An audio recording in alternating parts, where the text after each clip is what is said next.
live from the Bronx Season 2. We are still the podcast that celebrates Bronx creatives and change makers, and I'm your boy KB. What is going on, beautiful people? It is your boy Jay. Today we have a very amazing episode for you all. Our guest today is an author. She's a motivational speaker. She's a super dope actress. She is a wife. She is a mother. She's a sister. She is super dope and excited to be here with us today. And we are excited to give you this special treat. You may know her for her amazing performance as Eva in the hit film Freedom Writers. She recently released an amazing and impactful tell-all book about her life story, which you'll learn more about. You'll learn where to get this book and everything in a little bit. But please join us in welcoming April Hernandez Castillo. April, what up? Hey, what up? Thank you for joining us. How you feeling today? I'm okay. You know, a lot going on, a lot of great things going on. But I'm really excited to finally do this. Jason and I have been talking about this for a while. So we appreciate you taking the time to sit down with us. And one of the cool things about having your own podcast is you get to kind of sit down with people who you look up to, people who you think are cool, people who you've seen doing cool things in the world. I'm definitely a big fan of the work that you did in Freedom Writers, which we're going to talk about a little bit later. Right. But for some of the listeners, right, if they might not be as familiar with you, who is April Hernandez Castillo? Oh, damn, that's a deep question. Who is April Hernandez? April Hernandez is a creative being, a risk taker, a dream maker, a B girl for life, a Bronx native for life, someone, hey, like I say in my book, I'm just a girl from the Bronx trying to inspire the world. That is who I am at the essence. And then everything else that follows, which is being an actor for close to 20 years and an author speaking for over 10 years. I'm a TedX speaker as well. So I've graced some pretty cool stages. And I love adventure. I love dreaming.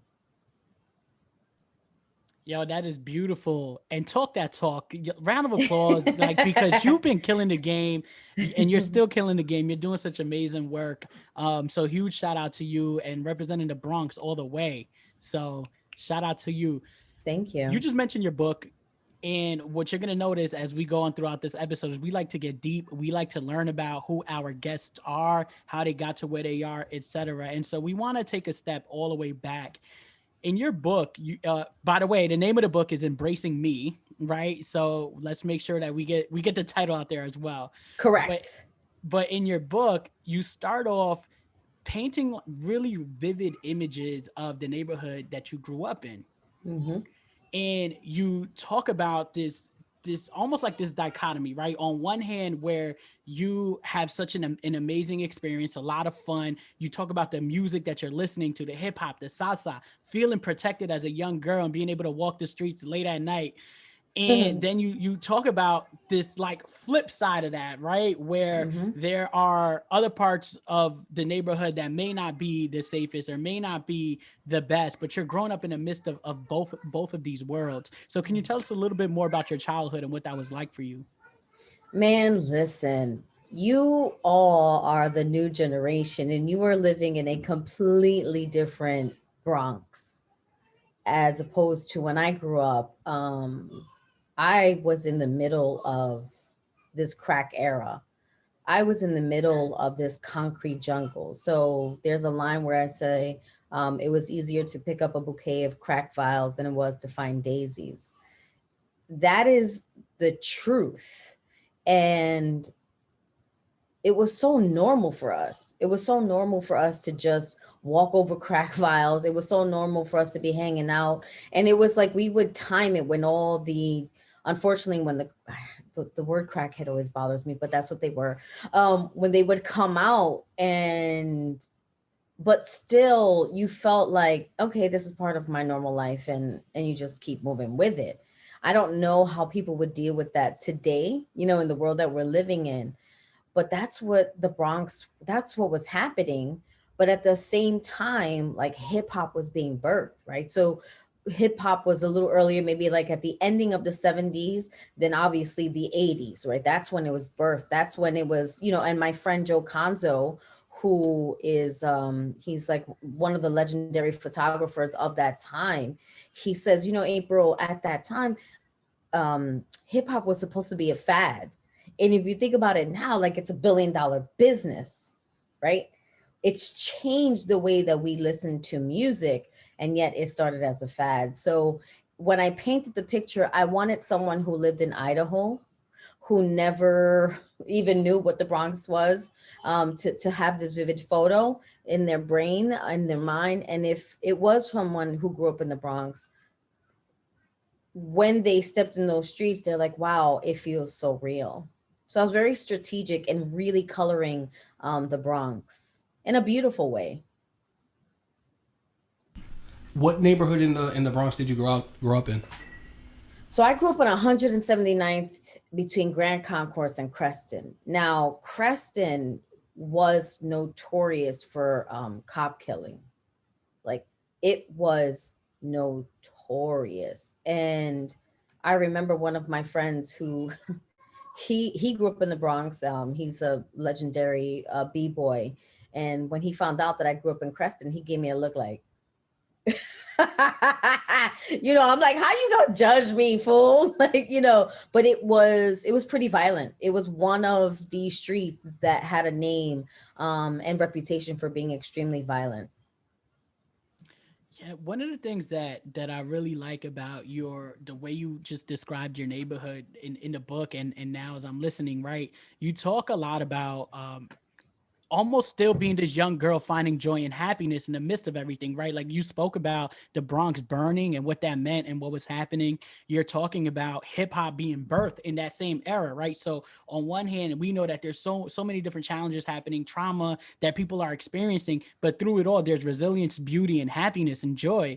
And what was that like for you to kind of maintain that happiness and innocence as a young girl in the midst of all of this stuff happening?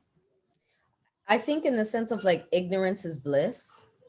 You don't know you're poor until you're in front of someone who's rich.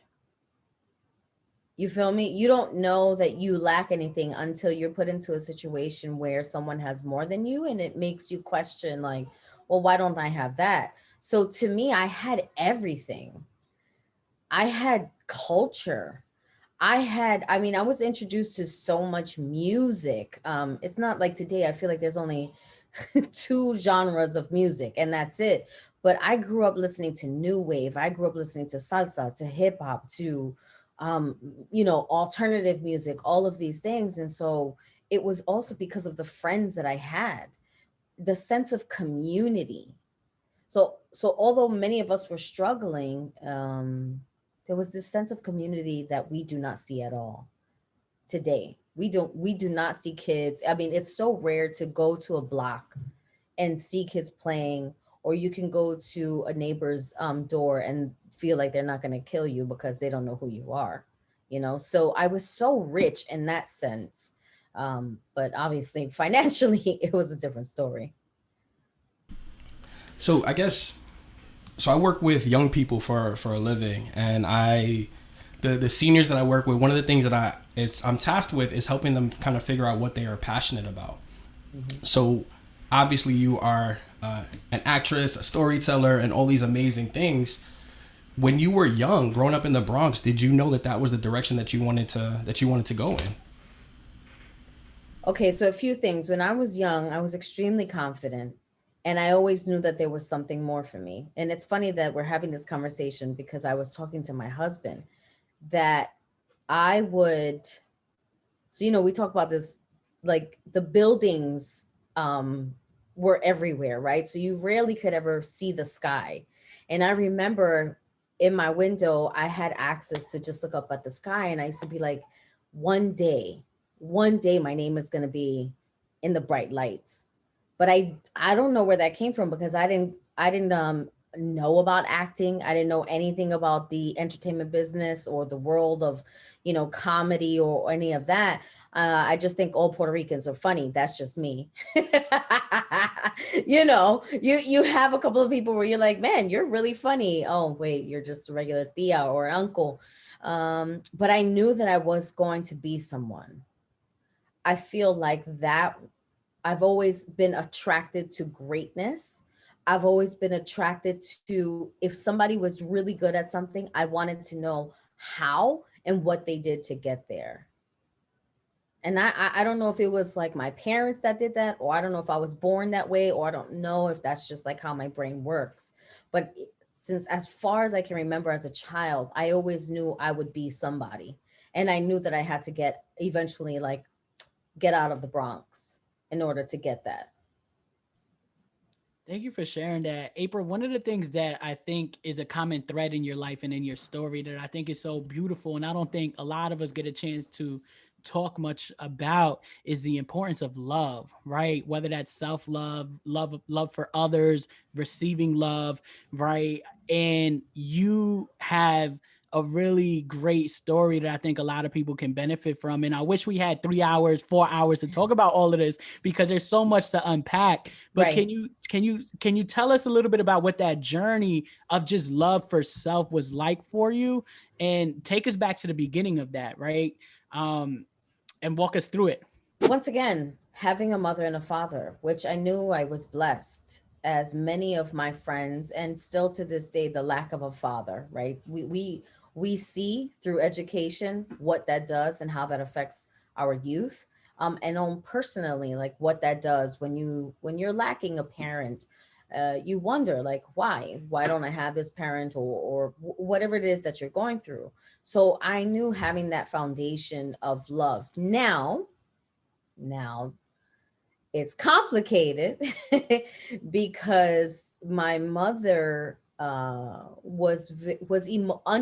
emotionally just not available for me, and that caused a lot of friction. So usually we're typically talking about the lack of love from a father, and yet I was experiencing that with my mother, but yet she taught me the power of my voice, and yet she was the one who would strip it away. So it was just like it was insane. But the thing that she kept telling me was nothing is impossible for you. Like you could do anything. And I believed that. And so I would take that, and I knew I was loved. I've never questioned whether I wasn't loved.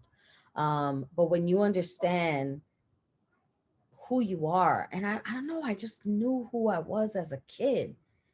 And we don't really hear a lot of kids talk that way. But if you talk to some of my friends, they'd be like, yeah, April was always just focused. April always had her mind focused on just like the future. I know for a fact that came from the foundation that I had, because I used to see my other friends who unfortunately they didn't have a mother and a father, or they just didn't even have a solid home, because you can have a mother and a father and be broken, right? So let's not get that twisted. But I saw the effects on my friends and how they would feel about themselves. And I knew like, man, I was blessed. So that was a huge foundation for me. My dad did everything he could to send me to Catholic school, which taught me about the love of God. And I feel like that sort of saved me. That was a saving grace. Thank you for sharing that. And I think the self love is definitely a theme we saw throughout the book and throughout the TED Talk. So another question that I have is about. So you mentioned, right, you always had this level of self confidence, right? You always knew that you were going to be something. One of the things that I always want to talk to people about, people who have found levels of success and greatness. How did you know that you were good? Like, what was the moment that you realized, like, yo, I'm actually good at this? Whether it be acting, whether it be public speaking, like, how did you know? That's a good question. I was always willing to take a risk. I was the kid that would always raise their hand. I was the one to say, why not me? Right? Like, why can't I be there? What's the difference between me and this person? So asking those internal questions, and the first time I discovered that I had the confidence to even go after it was when I wanted to become a stand-up comedian. So I was, I started, I was with my boyfriend, who's now my husband. We've been together for 20 years. And I was like, dude, I think I want to be a comedian. And he looked at me and he laughed. And I was like, I'm not joking. I'm like, I'm not. And he was like, you really want to try? And I was like, yeah. And I found the guts. For 2 weeks, I just was practicing writing stuff. Mind you, no mentor, no one in my life was guiding me. It was just straight belief. Like, yo, I could do this. And I'm willing to put my life on the line. I'm willing to like make a fool of myself. And I went into the lab, like my room, and I wrote, and I came up with like a 5-minute sketch. And I went down to New York Comedy Club. And I remember that day. I remember it was a summer day, and I was doubting everything. I was like, yo, no, I can't do this. Because if you've ever been on a comedy stage, you have to be kind of crazy to try to go and make people laugh that you don't know, and they think that you are funny. And I auditioned, and let me tell you, it was the scariest thing. It was a dark room. You were doing it in front of other comedians, and I just went for it. I don't remember anything. I don't remember anything. I don't remember any jokes. I just know I went into a room. It was dark. I came back out, and my husband, who was my boyfriend at the time, was there, and he was like, yo, how do you feel? And I felt like Rocky. I was like, yeah. Now, mind you, I didn't get booked. I mean, right away, but that kind of, I'm gonna be real. Can I be real? Like, you gotta have some balls. You gotta have some balls to really think like you could do something like that with no one guiding you. Is No, that thank you for sharing that. And I have done stand up comedy, so I oh definitely, yes. So everything that you're saying kind of resonates, right? Because there is a certain level of crazy you have to be to go into a room full of strangers and think that this is something that you can do. So thank you for sharing. I didn't know you did stand up. That's really cool. yeah. Yeah. I mean, do you know the story of Richard Pryor? He's probably one of my Listen, Richard Pryor is my hero. oh Pri- Yo, Prior Convictions is one of the books that made me want to. His autobiography is one of the books that made me want to get on a stage. wow. Yeah, Okay, so his story is wild. he grew up in a His brothel. he grew up in a brothel. His grandmother was severely abusive, just surrounded by women who sold their bodies, and just levels of abuse that we probably will never even learn of. But I think when it's in you, and you just believe. And that's why I tell people, I'm like, yo, if you just believe like this much, if you just believe, right, the size of a mustard seed, that you can, like, yo, maybe I can just do it, then magic happens. No doubt. April, thank you for sharing that. My respect for you is just going up through that. Oh, I'm yeah. gonna shut up now and let Jason talk. My Yo, bad, Jason. I try to tell him. April, I try to tell him. See, now he's seeing for himself. Yeah, Richard It's Pryor is my probably like my top 5 who I look to when I need, comedy inspiration. Oh, that's dope. And it's funny because I was just thinking back as you were talking about like your acting career and starting out, and you were like a clerk, right? Before acting, where you had like an office job. I And did. I yeah, and it was like something like during that time, right? You were like, yo, I'm about to get up out of here because I'm about to go shoot for these stars, which led you right. to this acting opportunity you're talking about. Yeah, I was working my one corporate job. I worked for Robert Half International. It was one of the top staffing agencies, and I was the front desk coordinator. I was the first face that you saw when you were coming in. So I would receive the clients, and that was my first time. Like, I was making a lot of money back then. I had vacation. I thought I was killing it. But once again, I would be like, yeah, this is not for me." I know I want to do more. And I remember People will be like, "Oh, can you fax this?" And I'm like, "You might want my signature because one day I'm gonna be somebody." And they'd be like, "That's great. Can you go fax this?" Yeah, it's so true. And the reason that I wanted to just highlight that piece really quickly is because it reminds me of a conversation you and I had when we first started talking. And it was about in the industry, and pretty much all industries, right? You never know who it is that you're gonna meet. And we were talking about the importance of being nice to people, right? Because the person who is your office coordinator, right? The person who may start really entry level could blow Right. up to be a star one day, right? And you may need something from them. And so just listening to that, I thought was it's resonated with me, and I thought it was important to highlight here. The other thing I want to mention is you mentioned your husband. Shout Mm-hmm. out to him, and I'm going to tell you why.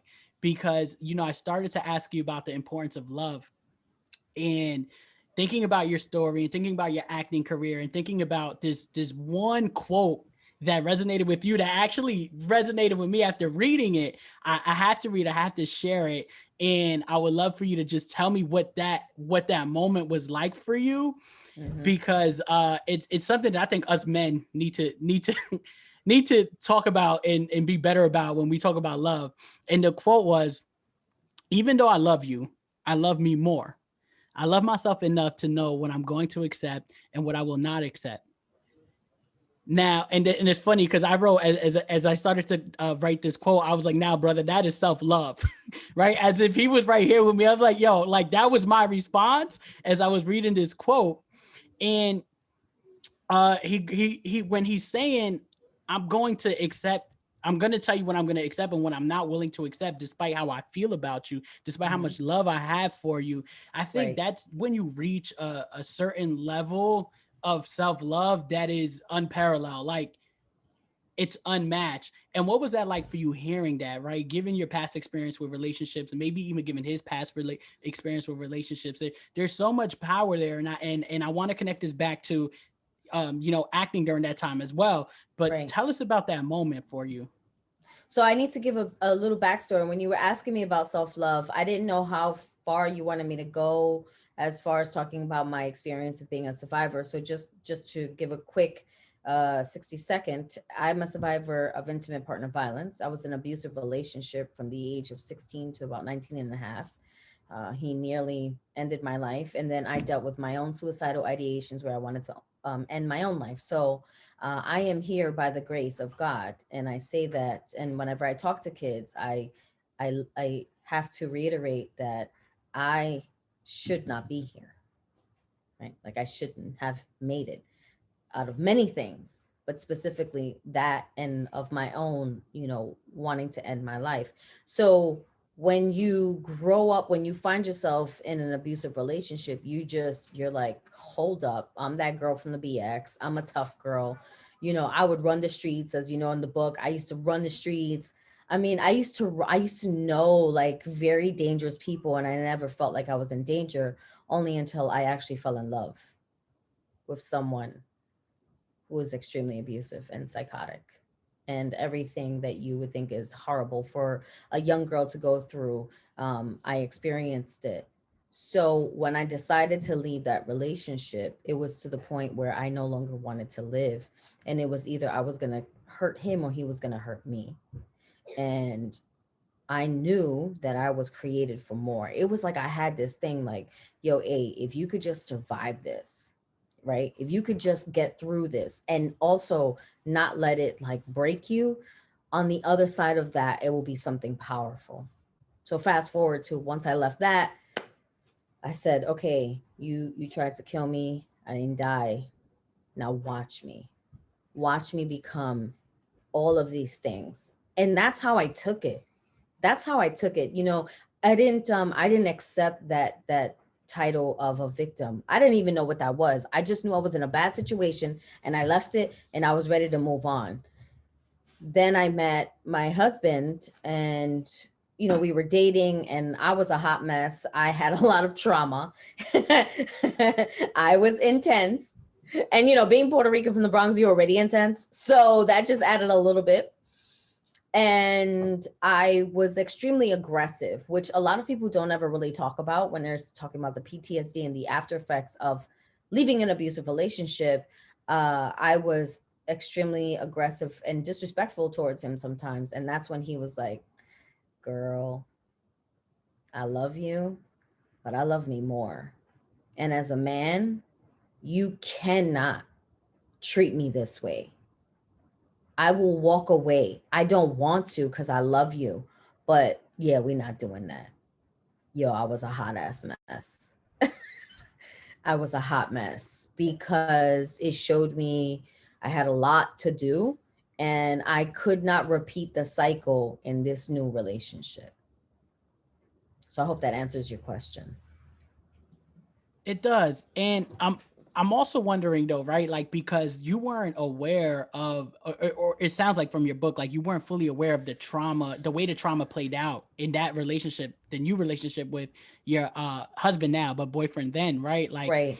until he said those words. And Mm-hmm. so what it's something that I think about is that oftentimes we normalize trauma that we experience, right? And Mm-hmm. you know you're a survivor, you've experienced a lot. One, thank you for sharing your story, but two, do you feel like there are still things that you're to even today, right? Like trying to work through, right? And just how do you feel like based from where you were in that moment to where you are today? Like how do you feel things have changed for you over time? I mean, I've done a lot of work on myself and I've taken a lot of trainings, especially being a speaker and someone who travels and facilitates. I had to make sure that I was not like speaking from a place of pain, power, revenge. Like I'm not trying to like get women to hate men and I'm not trying to like, make men feel worse for it's just disrespectful to do that because not everybody has that same experience. I had to come from a place of healing, from a place of power, and really being self-aware that I'm not transferring any of the things that I experienced. So that came with a lot of training, and I was surrounded by very, very high qualified people to get me to that place.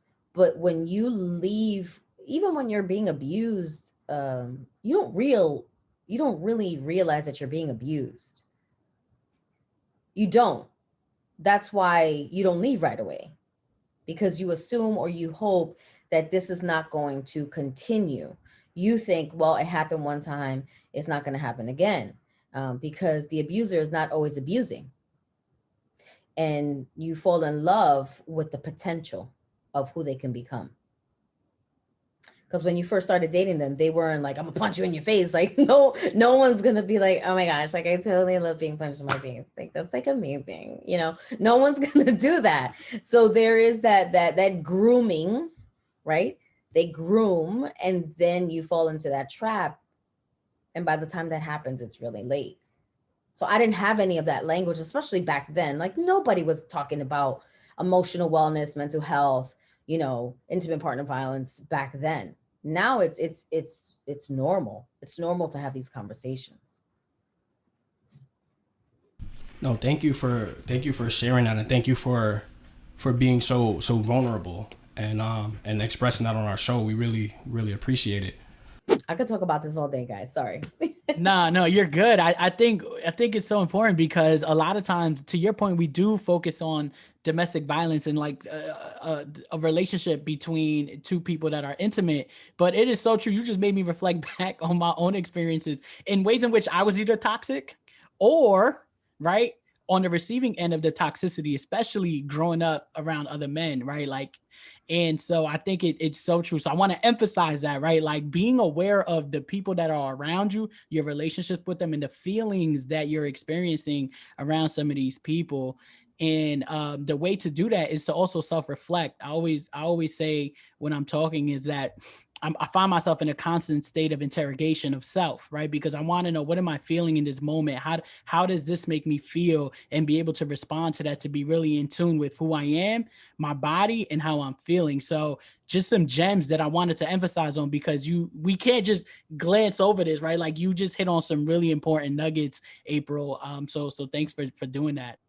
Right. Yeah, of course. And once again, how many times do we get to speak to someone who survived and made it out and is successful and is whole. I mean, well, I'm not whole because then I'll be in heaven and I'm not ready to be to heaven, but I'm on my way, right? Of just getting there. Of someone who was able to find a relationship after. I think most people, especially women, feel like they'll never find love. But I think also like giving the space for men to ask questions and not be judged if they ask like a wrong question. So I'm always trying to be aware of it's not just about women, men get abused as well. I think just men feel a bit more judged if they might say the wrong thing. And another thing that I think about, do you ever in the work that you do you ever speak to, I guess, the folks who have been on the toxic side of it, right? So again, the reason why I bring that up is because I feel like sometimes we have a culture where we are ready to throw people away, like this cancel culture, and I think that redemption is a really important thing. And I think if you were someone who was an abuser at one time and you decide, hey, I don't want to do this anymore, but I want to get help. Do you ever Right. get to speak to those folks as well? And what has that been like? So I can't say I've been in that arena because I am also very aware of my triggers, which helps me, right? Which helps me be of service. I know if I can't service you because maybe you trigger me, I'm not the person that you should talk to. I have a great network of people who can do that. I have seen people turn their lives around, and I'm like, hey, do I think that everybody deserves a chance? Absolutely. Do I think that um, some people are also just not willing to do the work? Yeah. And that's those are the people that I just try not to, I just know myself. I want to work with people who are saying, you know what, I did this, I'm willing to accept it, but I also want to grow from it, and I want to do better.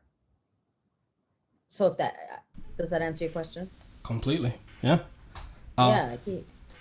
Yeah, I mean, listen, we all mess up, right? We all deserve a chance, but there has to be like work that goes into that chance. Most definitely. Thank you for that. So Yeah. let's jump back into your career. Oh my. Yeah, let's do it. So Yeah. the first thing that I think I saw you in personally was Freedom Riders, where you got to star as Eva. So can you tell us a little bit about that, how that came about, what that experience was like, and we're gonna just dive in. It was, timing. I auditioned here in New York City and I didn't hear anything. And so I ended up getting booked for another show. I moved to LA. I'm such a New Yorker. I had no car, no license, because that's what we do. We don't get a car until we're like 30, 35 years old. That is And a good estimate. That's exactly what my life was. I didn't really? I didn't get my I didn't get my license until I was like 26. I didn't get my first car until like 30.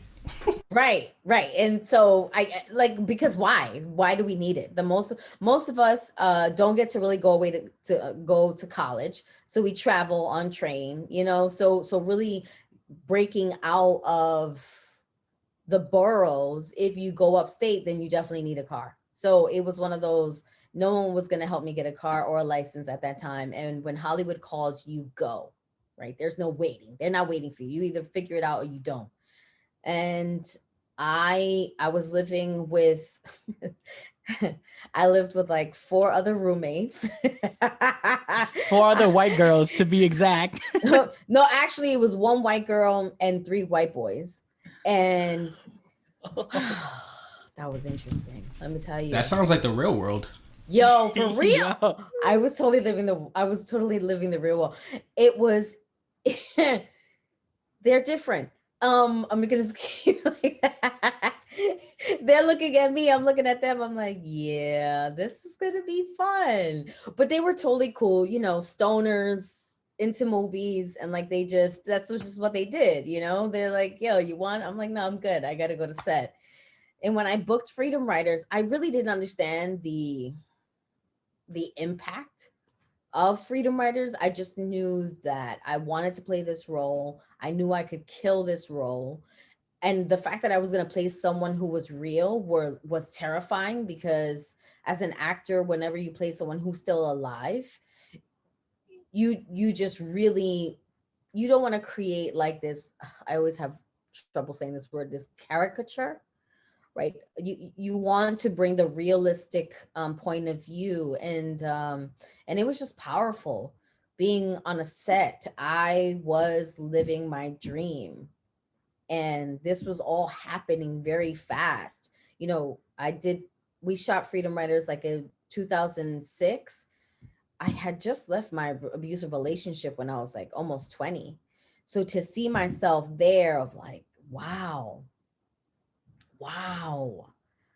everything I said I was going to do, I'm doing it. I was like, ha, watch me, fool. And it was like, holy cow. And then to work with one of the, you know, most prominent actors, Hilary Swank, and she being a two-time Oscar winner. And like I said it in the book, there was a moment that we had, she grabbed me, and, you know, after I said the famous line, I hate white people, which is what people know Ava for having that moment. It was like, I've arrived. You know what I'm saying? That's like whoever you both look up to, them looking at you and saying like, yo, that was good. So that's a moment that no one can ever take away from me, you know? What was it? Yeah, you're probably about to ask the thing I'm about. See, we usually be on the same page. Jay, I'll let you do it. I love it. You guys are so prepared. You guys are so prepared. I love it. Yeah, so there's something really fascinating about what you're saying, right? Like, you are playing the role of somebody who's actually still alive, and that Right. being Maria, right? And her story. Right. And what was it like, first of all, to meet her? Like, no, you're going to play this person in I don't know what the correct term is in Hollywood, but you're going to act as this person, right, in the film. And I can only imagine like the level of homework you probably had to do to prepare for that, the amount of conversations, and maybe even just the pressure to be really successful in this role. What was that like? It was a challenge. And once again, I think the only thing that I focused on was like, man, she's Mexican, I'm Puerto Rican, right? I'm an East Coast Puerto Rican. We're much different than anyone else. And I didn't want to act Mexican, if that makes any sense. And so I had a phenomenal acting coach, and she was like, you need to let that go, because that's not why they hired you. They hired you because you emulate the same spirit that she has. So meeting Maria was like really meeting myself. We were both short, feisty, in your face, not ashamed to say how we feel and not afraid to say how we feel.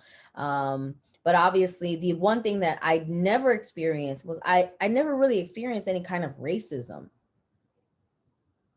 in the sense of me hating someone just based on their race. Growing up in New York, it's a melting pot. You know, you hop on the train, you're on the train with a Muslim, with someone from Wall Street, you know, so that's very normal for us. But for them in LA, the riots between like the Asians and the Blacks and the Latinos, that was very real. That was very real. So I think that was like the most difficult part for me, of putting my mind like, yo, I'm going to hate someone just because they're white. So that was my preparation. So people must have thought I was so mean on set. I had to do that. I had to force myself to just look at people and be like, yo, you're white, I hate you. That's it. I hated them. And I sat down at a Ben and Jerry's with Maria, and I asked her, did you really say I hate white people? And she was like, oh, hell yeah. Which I think makes, you know, she's like the superhero for many people, because how many of us feel that way, but never really get to say it. So that was powerful. And in that famous scene, right? It's such a powerful scene to watch. Like, how many times did you have to do it? A bunch of times? Was it one take? I'm not in the acting world, but it just seems so real and so natural. Like, what was that process like? That was a very, very long process. So that took maybe about 2 to 3 days to shoot. If you notice, so the writer Richard LeGrevenez, he is a phenomenal writer, and he writes. His words are just, they're just an actor's, like, just, you can breathe his words and they come out.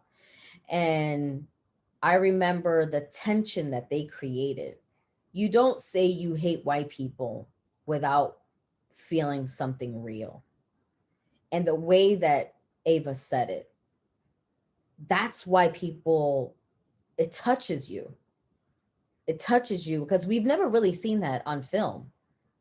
Never, ever. I've never seen it. I love film. And it was just that moment of like, yo, I am going to say what I really feel. And this is a teaching moment. When I'm working with teachers and when I'm working with staff, I tell them the greatest thing that you can do is listen. As a provider, the greatest thing you can do is listen. When you want to learn about someone, just listen. People love to talk about themselves. People love to talk about, oh, tell me about yourself. Forget it. But Aaron Gruel listened. And that is the first time that we see someone validating these Black and brown kids. That's the first time that we saw, and all the Asian kids that were there as well. But Ava wasn't being judged. She was actually being heard. And that, to me, like, anytime I see that movie or if I get to watch it, I get emotional for so many reasons. But that scene is just, I mean, there's so many teachable moments that you can use when you're working as a social worker, as, you know, as a provider. And I think that is so important. I actually use clips from freedom writers in my work as an adjunct professor because of exactly what you're saying. And in my class, it's really all around like how systems impact urban education and inequities. And when students don't always realize, and I think we keep coming back to this notion of like, what is normal in your life? What do we normalize? And oftentimes really until we step outside the box or we get exposure or something, that's when we start to see like maybe this experience isn't actually normal. And my students often attend schools that are one of two, right? Either predominantly Black and Latino, or they're attending a school that is predominantly white and they're one of the few folks of color walking through those spaces. And so one thing that we often talk about is just Hollywood in general and their portrayal of urban films and educational films and Right. its impact. And so one thing that I wonder for you is, do you, as somebody who was in freedom writers and somebody who is doing work in schools today, doing some amazing work with parents and teachers and principals, etc., how do you think that perspective that you had as an actor in that role impacts the way you do work today, right, with schools and students, teachers, etc.? That's a phenomenal question. I think coming from the artistic point of view, see, art allows you to say things that most people can't really say. That's why we love art. It communicates in a way that most people can't. That's why films are so profound. And I had the ability to play someone who had those feelings. But I'm also on the other side of, my husband has been an educator for over 10 years. So there's a constant conversation of what Black and brown kids go through and the stigma. And they really, for some of them, don't believe that they are worth anything. They do not think that they are worth getting an education. They do not think that they're worth, just saying, I deserve better. And then my husband not care for the tenure. They're there for the summer vacations. And so kids kids can call bullshit, if I can say that. They will, in some places, I've been from the south side of Chicago to the streets of Philly, to Mount Vernon, to the BX. I've been in places and the story is always most the same. Nobody cares about me. So why should I? And it breaks my heart. It breaks my heart because these kids really do want someone to care. And so I feel like that's what gives me the I have like this magic power of like, teachers really don't understand the power that they have. Teachers can make or break a student. They can plant a dream or they can plant fear. You know what I'm saying? And so that to me is how I approach it. I really remind the teachers of their purpose and why they do what they do. But I also talk to the students and saying the teacher can give you everything you need, but if you're not implementing it or believing it, it doesn't mean anything. If that makes sense. It absolutely makes sense, and I hope that as our listeners are listening to this, right, they're able to kind of take away some of these gems, right? Because I think one thing that we see is representation matters. We have to model excellence. We have to be those role models for the young people to see us in these different roles, whether it is a teacher, whether it is an actress or an author, right, a speaker, and also believing that you can do all three. Right? Like you are a living example of somebody who has essentially said, I am going to do whatever I want to do. I'm going to get paid doing this, and I'm going to be great in all these different arenas that I want to get involved with. So I think everything you're saying is so important for all of us to digest, and keeping in mind the young people that are always watching us, right? So they will follow suit. They will believe the things that you say to them, right? And I know, again, we don't have all the time in the world, but your daughter's a perfect example of this now, right? Seeing mommy do such amazing work and feeling the love, and then saying, I want to try this out too. Listen, it's so crazy that you're saying this. So we had devotional yesterday, right? She has a little devotional. We were talking about God, and we were talking about like how words matter and what you say. And my daughter, she looked at me, she was like, Mom, your words matter. I listen to everything you say. When I see you get on camera and speak to others and you're inspiring them, you have to know that you're inspiring me. And that's why I want to be just like you. I was like, okay. Because, kids are sponges.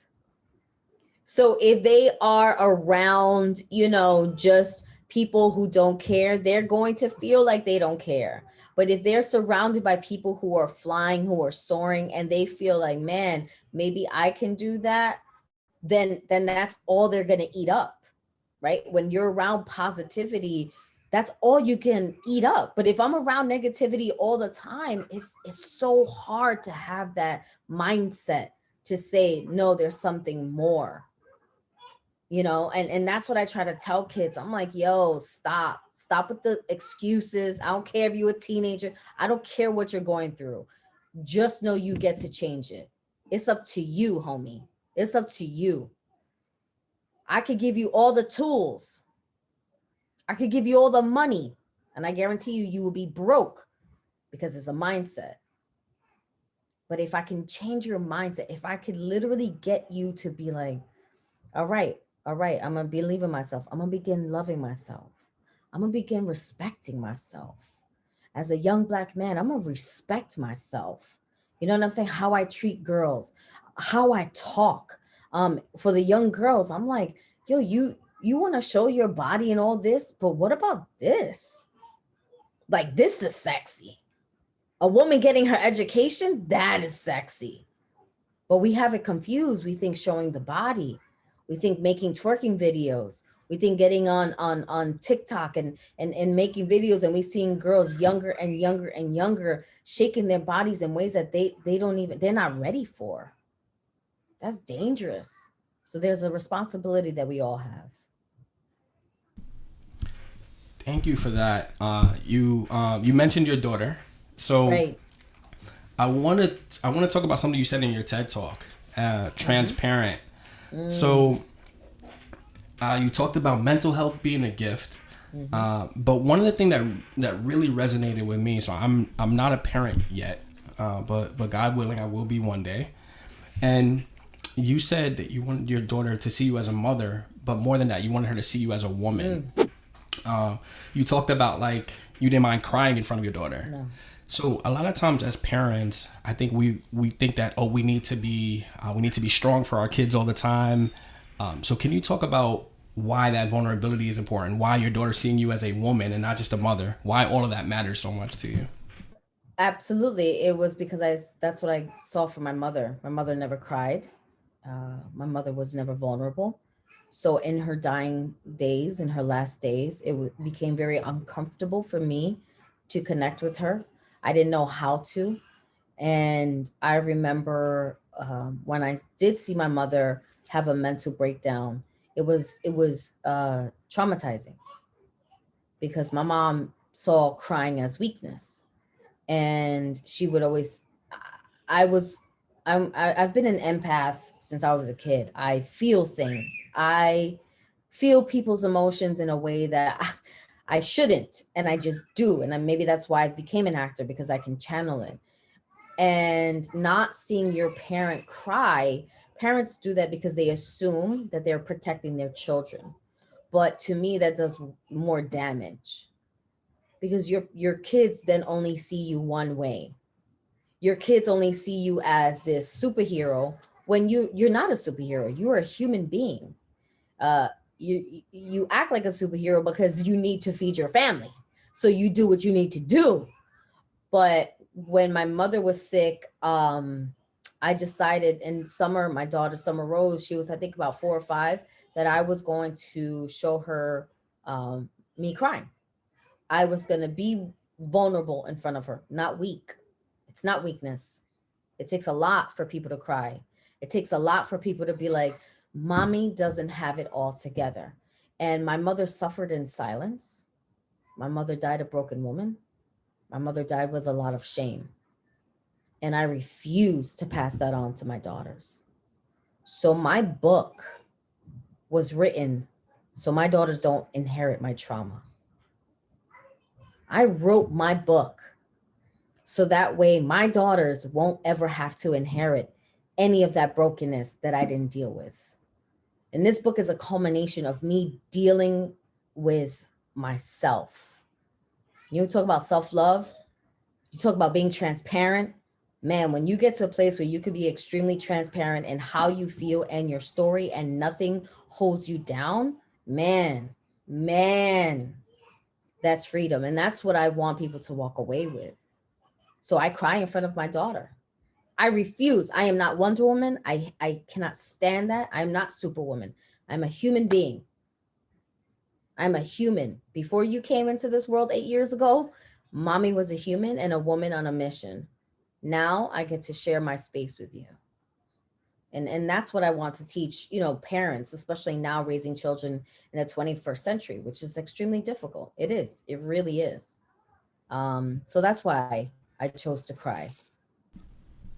That's amazing. That's amazing. And your daughter is actually following in, I guess, mommy's footsteps. Right. And she has a show coming out. If you want to plug that. Oh, for sure. Well, she's coming out in a show called Alma's Way. It is airing on PBS in the fall, and it's based on a Puerto Rican family in the BX.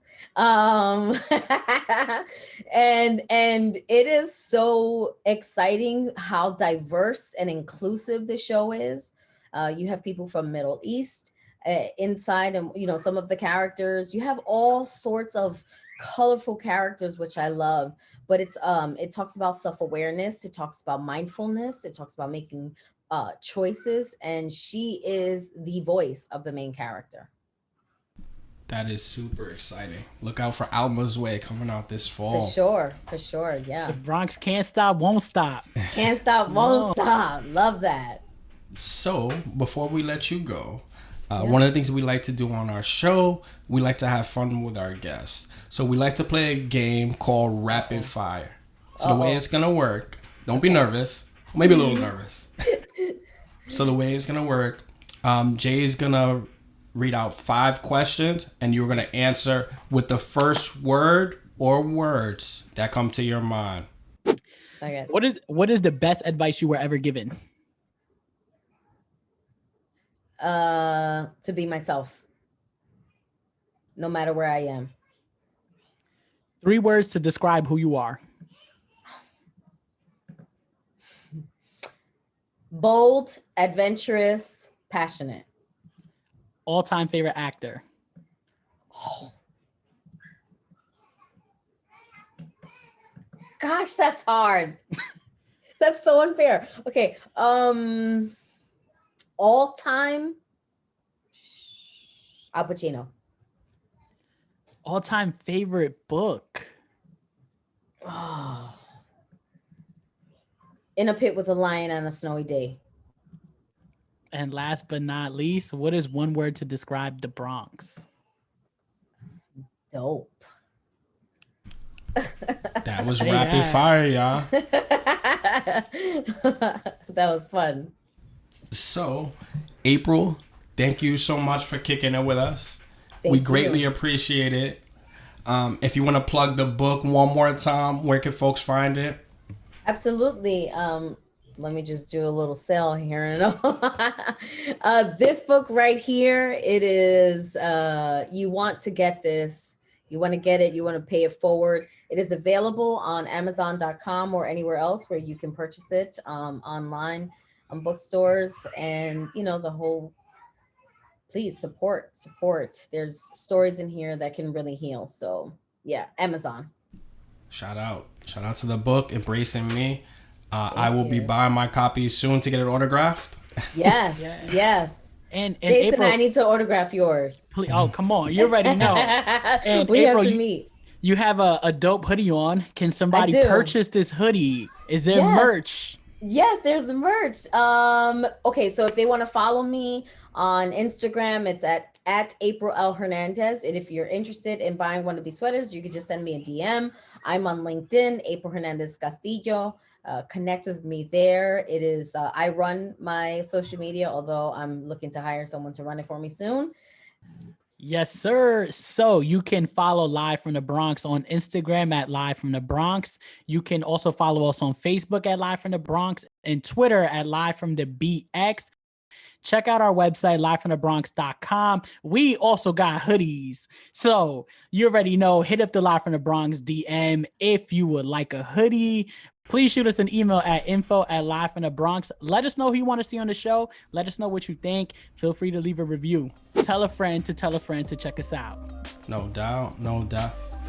Season 2, we still doing it.